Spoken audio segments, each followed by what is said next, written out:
Probably. They're very good at encouraging heart attacks, surprise heart attacks in healthy people.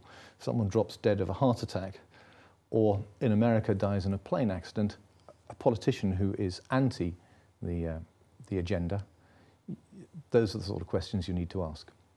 Okay, well, obviously these are your claims and certainly not made by this programme, I have to say. Okay,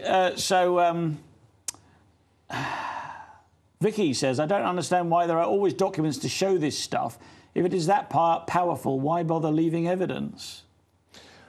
The evidence is absolutely overwhelming, and the BBC should be doing this programme, should have done it 30 years ago when the first treaty came along. But everything that I'm saying is happening is in EU treaties. There have been 6 EU treaties passed by Parliament and signed by the Queen. Well, the first one was the one that Ted Heath was involved in. Correct. And we were told that we were going to enter a common market. Yeah, we were lied to. If you read secret documents released from the Foreign and Commonwealth Office, which was the internal government illegally foisting the EU on us. But under the 30-year rule, they've now released these documents, and it's absolutely clear that Ted Heath knew he was abolishing Britain and expected the nation to be abolished before the end of this century. Well, if these documents have been revealed, why doesn't the press write about it? Why don't they say, you know, that was the agenda from 30 years ago? Or 40, is it 30 or 40 years ago? Right, the press is controlled by a mixture of Freemasons and common purpose, and they never reveal the agenda.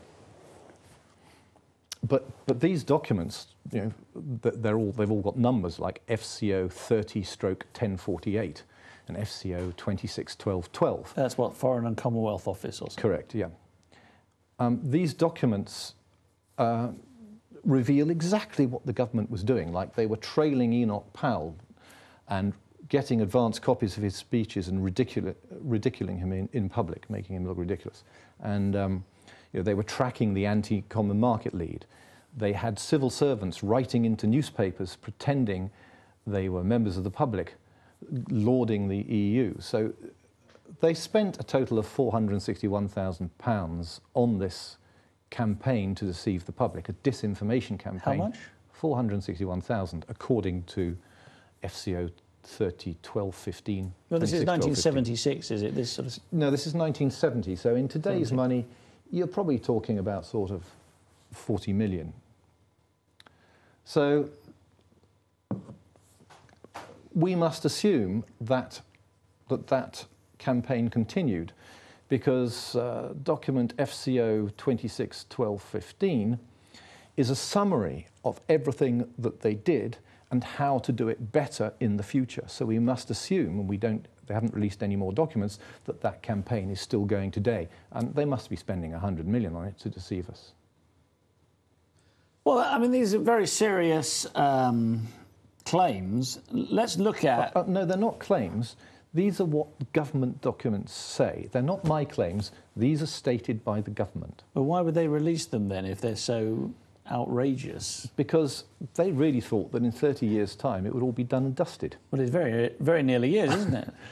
Well, it is, but the only good thing about the EU is the timescales always slip a few years. So Ted Heath really thought in 1970 that in 30 years' time Britain would no longer exist. Therefore, the 30-year rule was okay. But of course, here we are, 2010. The nation of Britain was actually only abolished in legal terms, very dodgy legal terms, a year ago. You don't mean the 1st of January this year? You mean... The nation of Britain was abolished on the 1st of January 2009. 2009, okay. By the Lisbon Treaty. Okay. So, and isn't something else going to happen still? Aren't we going to lose even more power at some other date this year, or...? Well, now it's just a case of the EU consolidating its power. How quickly can it do that? How quickly can it put our own police and Italian, German, French police on street corners with machine guns? Already, all our politicians since the year 2005 have been protected by machine guns. If you go into any MP's office in Westminster, you'll see machine guns. If you go to Portcullis House, which is the main office of MPs in Westminster. There are police with machine guns. You cannot run a dictatorship without protecting your glorious leaders with machine guns. Okay, so this abolition of the UK, what does it mean? What does it really mean? Does it mean that, I mean, right now we're heading for a general election, aren't we, in May this year, probably May the 6th? It's not really a general election because all the political parties are controlled by the European Union. The Conservatives have been EU controlled since the 1960s, the Labour and Lib Dems since 1985, and the BNP and the UKIP leaderships are controlled by the EU as well. Well, you stood as a UKIP MP, didn't you? Yes, and I stood for the leadership of UKIP as well. But I really am anti-EU, so they couldn't let me get anywhere. You know, people will say, listening to this, and with due respect, David, they'll say, well, that's sour grapes, isn't it? You didn't get the job, so now you're dissing them. No. This is just a fact. I mean, over the last 30 years, they have moved thousands of people up into positions of power on the basis of the fact that they're pro-EU. So if you want to be an MEP, you couldn't get in without going through the shortlist system, the party list system. And you couldn't get through the party list system unless you were pro-EU.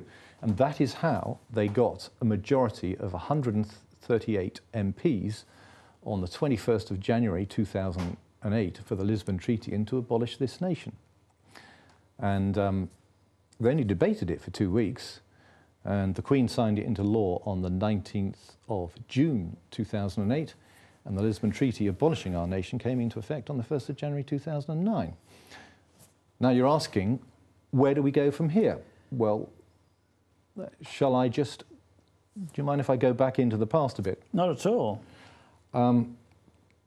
The European Union was not founded by Monet or Salter or Schuman or all the people they try to invent and pretend as being these wonderful benefactors.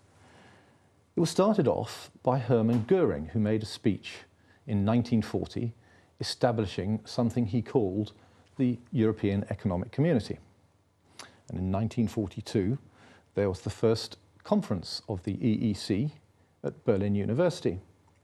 This is during the war, then, obviously. Yes, this was the Nazis. Yeah, no, I appreciate that. Hermann Göring was a Nazi, yes. What I'm saying is he had this conference in Berlin during the Second World War. So obviously none of the Allies attended. Well, I imagine they didn't. No. But it was at that conference that the EEC was set in stone. That's where they came up with all the documents were produced then.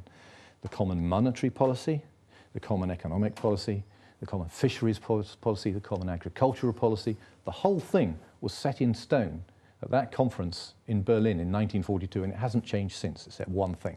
What was the one thing? I haven't got there yet.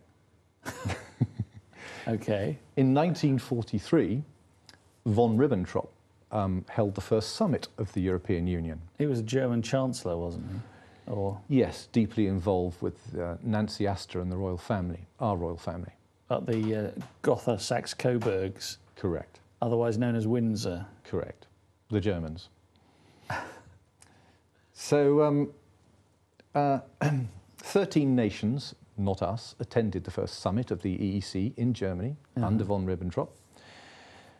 And in 1944, at the Rotshaus Hotel in Strasbourg, the more enlightened members of the Nazi High Command had a meeting with big German companies included, like IG Farben, where they commissioned the European Union to carry forward German ambitions because they could see defeat looming.